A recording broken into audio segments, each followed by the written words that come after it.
नमस्कार दोस्तों, आपने पंडित धीरेंद्र शास्त्री जी की वीडियो सोशल मीडिया में ज़रूर देखी होंगी। आपने उन्हें लोगों के मन की बात जानते हुए या फिर लोगों के जितने भी दुःख होते हैं, उन सब का समाधान बताते हुए बहुत सारी वीडियोज़ देखी होंगी। फिर आप लोगों को ये लगता होगा कि वो इतना सटीक आंसर कैसे दे देते हैं। आप ये मानिए कि जैसे कोई अगर आपके सामने आता है, अगर आप उसका नाम बता देते हैं, कहाँ से आया है ये बता देते हैं, चलो एक आध उसकी छोटी-मोटी बीमारियाँ बता देते हैं, तो समझ में आता है कि हाँ ये आदमी जो है पहले से मिला हुआ हो या फिर इतनी डिटेल सोशल मीडिया से प्राप्त करना बहुत आसान बात होती है। लेकिन अगर उनके पास जा रहे हैं और आपकी पूरी डिटेल बता दे रहे हैं, आपके घर में क्या है, आपको ये बीमारी कब से हुई थी और एक-एक चीज़ जो आप पूछना चाहते हैं और जो आप मतलब आपके मन में जो-जो चल रहा हो, वो सब कुछ ये बता देते हैं। आपने देखा होगा वीडियो, अगर आपने नहीं देखा, आप देख सकते हैं यूट्यूब चैनल में जाके इनके। बहुत सारे लोगों को लगता है कि ये क्या सही में बात है, क्योंकि कुछ लोगों को लगता है कि कहीं ये कोई मैजिक-वैजिक तो नहीं है। देखिए, अगर आप शास्त्रों की बात करें, हमारे धर्म ग्रंथों की बात करें, तो वहाँ पे इस प्रकार की जितनी भी शक्तियाँ हैं, उन सब के बारे में कहा गया है। आप देख सकते हैं यहाँ पे लिखा भी हुआ है, योगियों को ये 5 सिद्धियाँ प्राप्त होती हैं। देखिए आप योगी की पहचान क्या है, ये मैं आपको वीडियो के लास्ट में बताऊँगा। ये देखिए सिद्धियाँ कौन-कौन सी हैं, भूत, भविष्य, वर्तमान की बातें जान लेना, यानी कि अभी क्या हो रहा है, इन फ्यूचर क्या होने वाला है और पास्ट में क्या हुआ है, सब कुछ जान लेना। सुख-दुःख आदि के द्वंद्वों के वश में ना होना, दूसरे के मन की बात जान लेना, अग्नि, सूर्य, जल, विष आदि की शक्ति को स्तंभित कर देना, यानी कि इन सबको रोक देना और किसी भी व्यक्ति से पराजित ना होना। ये इस प्रकार की 5 सिद्धियाँ बताई गई हैं योगी के लिए। और अगर आप यहाँ पे देखेंगे तो धीरेंद्र शास्त्री जी जो हैं, जिन्हें बागेश्वर धाम सरकार इनके नाम से भी जाना जाता है, इनके पास दूसरों के मन की बात जान लेना और ये भूत, भविष्य, वर्तमान की बात जान लेना, ये 2 प्रकार की सिद्धियाँ इनके पास आपको देखने को मिली होंगी। हो सकता है इनके पास और भी सिद्धियाँ हों, लेकिन अभी तक तो जो हमें पता है, जो हमने इनकी वीडियोज़ में देखा है, वो इन 2 प्रकार की सिद्धियों के बारे में है। चलिए आगे बढ़ते हैं। ये देखिए मैंने एक सद्गुरु जो है, आप जानते होंगे उन्हें, उनकी किताब भी मैंने पढ़ी थी, तो उसमें भी लिखा था, देखिए क्या लिखा था, किसी कुशल योगाभ्यासी के मार्गदर्शन में या फिर किसी सद्गुरु के मार्गदर्शन में आप प्राणायाम का अभ्यास किया करें, तो 6 महीने में सिद्धियाँ प्राप्त होने लगती हैं और 3 साल तक अगर आप बिल्कुल एक्सट्रीम लेवल से अभ्यास करेंगे, तो वो योगी योगेश्वर हो जाता है। यानी कि आपको 6 महीने से सिद्धियाँ प्राप्त होने लग जाएँगी और 3 साल में आप सिद्धियाँ प्राप्त कर लेंगे।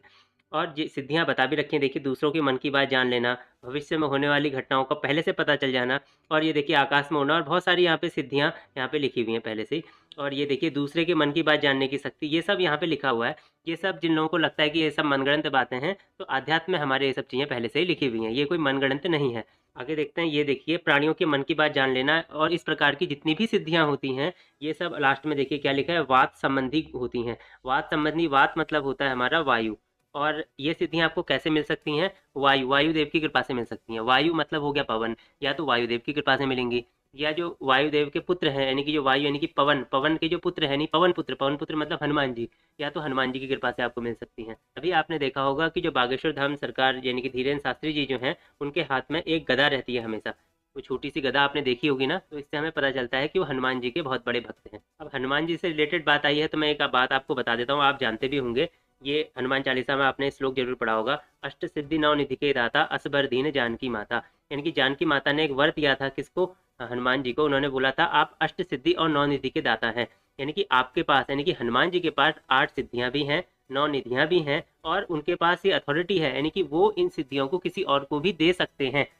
उनके पास तो है ही है और समय आने पर वो किसी ऐसे महापुरुष को ये शक्तियां दे सकते हैं। ऐसा वरदान जानकी माता यानी कि माता सीता ने हनुमान जी को दिया। अब बात आती है कि वो 8 सिद्धियां हैं क्या, तो 8 सिद्धियों के नाम ये हैं, देखिए ये छठी सिद्धि आप अगर आप देखेंगे, ये देखिए पहली सिद्धि है, ये दूसरी, तीसरी, चौथी, पांचवी, ये छठी छठी सिद्धि आप देख सकते हैं। ये क्या लिखा हुआ है यहाँ पे, काकमय। ये देखिए काकमय सिद्धि, तो इसमें क्या है, सभी के मन की बात जान लेना इसी सिद्धि के अंतर्गत आता है। ये आपको कैसे मिल सकता है, ये हनुमान जी की कृपा से मिल सकता है। तभी आपने बागेश्वर धाम सरकार उनके यहाँ पे देखा होगा कि हनुमान जी की फोटो लगी रहती है, पीछे पे गदा उनका रखे रहते हैं और बालाजी हनुमान जी की पूजाओं करते रहते हैं। इसके अलावा अगर आपने सावर मंत्र पढ़ा होगा, सावर मंत्र में भी ऐसा ही लिखा हुआ है। देखिए क्या लिखा है, योगी लखै तुम्हारी माया, परम ब्रह्म से ध्यान लगाया, ध्यान तुम्हारे जो कोई लावे, अष्ट सिद्धि नव निधि घर पावे। ये भी हनुमान जी के बारे में कहा गया है। यहाँ पे आप देख सकते हैं, ध्यान तुम्हारे जो लावे कोई, यानी किसके ध्यान लगाने की बात कर रहे हैं, हनुमान जी के ध्यान लगाने की बात कर रहे हैं यहाँ पे। और इसके बाद बहुत सारे लोगों को ऐसा लगता है कि ये जितनी भी चीज़ें हैं, बागेश्वर धाम सरकार ये सब जो करते हैं, ये एक नया टर्म आ रखा है मैजिक में, वो है हमारा माइंड रीडिंग। बहुत सारे लोगों को लगता है कि ये माइंड रीडिंग है, कि जो माइंड को पढ़ लेते हैं, आपने ऐसे लोग बहुत सारे देखे होंगे सोशल मीडिया में। तो माइंड रीडिंग की अपनी एक लिमिट होती है, आपको पता होना चाहिए। माइंड रीडिंग वाला व्यक्ति जो होगा, आपने अगर उसे ध्यान से सुनेंगे, तो व्यक्ति बोलेगा कि आप एक नंबर सोचिए, उसे अपने दिमाग में बहुत ज़ोर से बोलिए, उसके बाद वो उस नंबर को बता पाता है या उस नाम को बता पाता है। वो भी बहुत सारे 5-10 सवाल आपसे पूछेगा। उसके बाद वो केवल एक शब्द या एक लेटर या 1-2 नंबर यही चीज़ें बता पाता है। लेकिन अगर आप बागेश्वर धाम उनकी बात करेंगे, तो वो कोई आदमी उनके पास जाता है, जाते ही वो लिखना शुरू कर देते हैं और वो सीधे बताना शुरू कर देते हैं। उस आदमी के बताने से पहले ही बता देते हैं कि हाँ भाई ये है करके तुम्हारा। तो माइंड रीडिंग तो यहाँ पे बिल्कुल, माइंड रीडिंग की बात कहना यहाँ पे बिल्कुल मूर्खतापूर्ण बात है। ये माइंड रीडिंग हो ही नहीं सकता। माइंड रीडिंग की अपनी सीमाएँ होती हैं। माइंड रीडिंग के अपने कुछ लक्ष्य होते हैं जो कि आप 5-10 सवाल उससे पूछोगे तब जाके वो सोचेगा, फिर आप बताओगे। तो ये किसी भी एंगल से माइंड रीडिंग नहीं लगता। इसके अलावा लोग ऐसा भी बोलते हैं कि क्या केवल बागेश्वर धाम सरकार या धीरेन्द्र शास्त्री जी इनके पास ही ऐसी शक्तियाँ हैं और किसी के पास नहीं है? तो देखिए, ये शक्तियाँ पहले भी थी। आप देख सकते हैं, अगर आप रामकृष्ण परमहंस का एग्जाम्पल देंगे तो उनके बारे में भी बोला जाता है कि उनके पास भी ये शक्तियाँ थी। देखिए, मैं आपको रामकृष्ण परमहंस जी के बारे में एक कहानी सुनाने जा रहा हूँ, जिससे ये पता चल जाएगा कि उनके पास अष्ट सिद्धियाँ थी। एक दिन रामकृष्ण परमहंस जी ने, जो स्वामी विवेकानंद जी थे, जिनका बचपन का नाम नरेंद्र था, उनसे बोला, एक्चुअली उनसे बोला कि मैंने जो इतने वर्षों तक साधना की है, उससे मुझे अष्ट सिद्धियाँ प्राप्त हो गई हैं, पर अब मुझे इनकी कोई आवश्यकता नहीं है। मैं ये समस्त सिद्धियाँ तुम्हें प्रदान करता हूँ। इन सिद्धियों पर तुम्हारा भरपूर उपयोग होगा। ऐसा जो रामकृष्ण परमहंस जी हैं, उन्होंने नरेंद्र से बोला। तो उसके बाद जो स्वामी विवेकानंद जी हैं, जिनका बचपन का नरेंद्र था, मतलब वही हैं स्वामी विवेकानंद जी, तो उन्होंने अपने गुरुदेव से पूछा। उन्होंने ये कहा कि क्या ये अष्ट सिद्धियाँ मुझे ईश्वर की प्राप्ति में उपयोगी होंगी? क्या इन अष्ट सिद्धियों का उपयोग करके मैं ईश्वर की प्राप्ति कर सकूँगा? देखिए, गुरुदेव ने बोला कि आप देवता की प्राप्ति नहीं कर सकते, लेकिन उसके बाद जो गुरुदेव हैं, यानी कि रामकृष्ण परमहंस जी, उन्होंने बोला, इस उद्देश्य में तो उपयोगी नहीं होंगी, यानी कि ईश्वर की प्राप्ति में उपयोगी नहीं होंगी, किंतु व्यावहारिक जीवन में इन सिद्धियों के उपयोग से तुम्हें कभी भी किसी वस्तु की कमी नहीं रहेगी। ठीक है? व्यावहारिक जीवन में जो सिद्धियाँ हैं, वो उपयोगी साबित होंगी।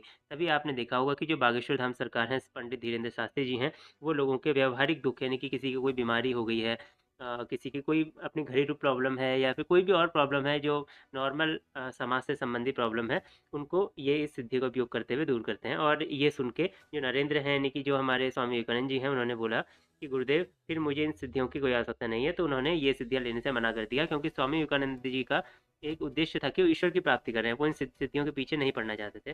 तो ये सब रामकृष्ण परमहंस जी के बारे में एक स्टोरी है, कहानी है। तो इससे पता चलता है कि जो रामकृष्ण परमहंस जी हैं, उनके पास भी सिद्धियाँ थी, और अभी बहुत सारे सिद्ध पुरुषों के पास, जैसे रामभद्राचार्य जी हो गए, ऐसे बहुत सारे सिद्ध पुरुषों के पास ये सिद्धियाँ होंगी। कुछ लोग इन सिद्धियों का प्रचार करते हैं, प्रसार करते हैं। उसके पीछे हो सकता है कोई बहुत बड़ा कारण हो, लेकिन कुछ लोग इन सिद्धियों का प्रचार प्रसार नहीं करते हैं। देखिए, अभी तक मैंने आपको बताया कि ये सिद्धियाँ हनुमान जी के आशीर्वाद से मिलती हैं, उनकी पूजा पाठ से मिलती हैं। लेकिन इसके अलावा भी इसका एक और तरीका है। ये तरीका यहाँ पे लिख रखा है, देखिए, पूरे 11 साल तक साधना की इसी शमशान में, आखिर सिद्धि प्राप्त करके मैंने छोड़ा। किसी व्यक्ति के बारे में यहाँ पे लिखा हुआ है, उसने 11 साल शमशान में तपस्या की, शमशान में उसने साधना की, उसके बाद उसे ये सिद्धियाँ प्राप्त हुई। लेकिन शमशान की सिद्धियाँ जो होती हैं, उन्हें, वो क्या होती है कि एक बार आपको मिलेंगी, उसके बाद वो चली जाएंगी। ठीक है? तो उन सिद्धियों को अपने पास हमेशा रखने के लिए भैरवी को सिद्ध करना जरूरी होता है। पहला तरीका तो मैंने आपको बता दिया था कि हनुमान जी की उपासना, और ये दूसरा तरीका है जिससे ये सिद्धियाँ प्राप्त की जाती हैं, ऐसा किताबों में लिखा हुआ है। देखिए, अब मैं आपको बताता हूँ कि हनुमान जी की उपासना आप कैसे कर सकते हैं और इससे कैसे आपको सिद्धियाँ प्राप्त हो सकती हैं। देखिए, सबसे पहले इन चीज़ों का आपको ध्यान देना पड़ेगा। यम, नियम, आसन, प्राणायाम, प्रत्याहार, धारणा, ध्यान और समाधि। ये इतनी चीज़ें होती हैं जिनका आपको ध्यान रखना पड़ता है। इनके बारे में डिटेल करेंगे तो वीडियो लंबा हो जाएगा, तो मैं सीधे-सीधे बता देता हूँ, आपको इन सब चीज़ों के बारे में ध्यान से रखना है। और देखिए, यम में क्या आता है? सत्य, अहिंसा, अस्तेय, ब्रह्मचर्य, अपरिग्रह। ध्यान रखिएगा, ये सिद्धियों की बात है, तो इसमें बवाल टलाई जैसा कोई चीज़ नहीं चलेगी। सत्य मतलब हमेशा सत्य, अहिंसा यानी कि अच्छे से फ़ॉलो करना है उस चीज़ को, अहिंसा को अच्छे से फ़ॉलो करना है, अस्तेय को अच्छे से फ़ॉलो करना है। उसके बाद यम के बाद आता है नियम, नियम यानी कि शौच, संतोष। शौच का मतलब है कि शुद्धता से मतलब है, प्यूरिटी से मतलब है शौच का। उसके बाद आता है आसन, आसन यानी कि अपने आप को किसी एक आसन में फ़िक्स कर देना। फ़िक्स करने का मतलब है कि उस आसन पे अभ्यस्त होना चाहिए आदमी, कि वो बैठे 2 घंटे, 4 घंटे, कितने भी घंटे किसी आसन में बैठे, तो उसको ऐसा नहीं कि पाँव में दर्द हो रहा है, कुछ ऐसा हो रहा है। तो आसन में एक आदमी को अपना एक आसन फ़िक्स कर लेना चाहिए, उसमें अभ्यस्त होना चाहिए। उसके बाद आता है प्राणायाम, श्वास ऊपर नीचे करने का। इसका मैं डिटेल्ड वीडियो बनाऊँगा अगर आप लोग चाहेंगे तो। ऐसे ही इसके बाद प्रत्याहार, धारणा। यहाँ तक अगर आप कंप्लीट कर लेंगे, तो उसके बाद धारणा के बाद आप देख सकते हैं ध्यान लिखा हुआ है। अब आपको बात आती है कि ध्यान ध्यान किसका करना है, तो ध्यान करना है हनुमान जी का। क्योंकि आप यहाँ पे देख सकते हैं, यहाँ पे लिख रखा है, आपने देखा होगा, जो सत बार पाठ कर कोई, छूटई बंदी महासुख होई, जो यह पढ़े हनुमान चालीसा, होए सिद्धि साखी गौरीसा।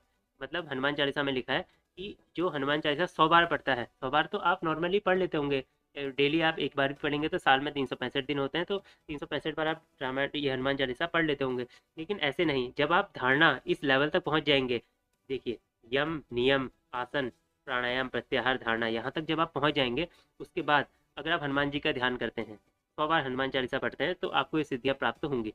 ऐसा जो है हमारे शास्त्रों में, ऐसा बहुत सारी किताबों में मैंने देखा, टेक्स्ट में देखा, मुझे मिला ऐसा। और अगर आप इससे भी डिटेल जानना चाहते हैं, क्योंकि ये तो मैंने केवल ऊपर-ऊपर का आपको केवल ओवरव्यू दे रखा है ऊपर-ऊपर का, कि कैसे-कैसे सिद्धियाँ मिलती हैं। अब इसके बारे में भी डिटेल्ड में लिखा है, आप गीता प्रेस की एक किताब देख सकते हैं। किताब का नाम है योग दर्शन।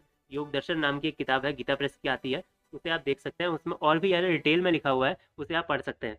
तो इतना ही था इस वीडियो में। अगर आपको वीडियो अच्छा लगा तो वीडियो को लाइक कीजिएगा, इस वीडियो को शेयर कर सकते हैं आप, और ऐसी वीडियोज़ के लिए चैनल को सब्सक्राइब कीजिएगा। धन्यवाद।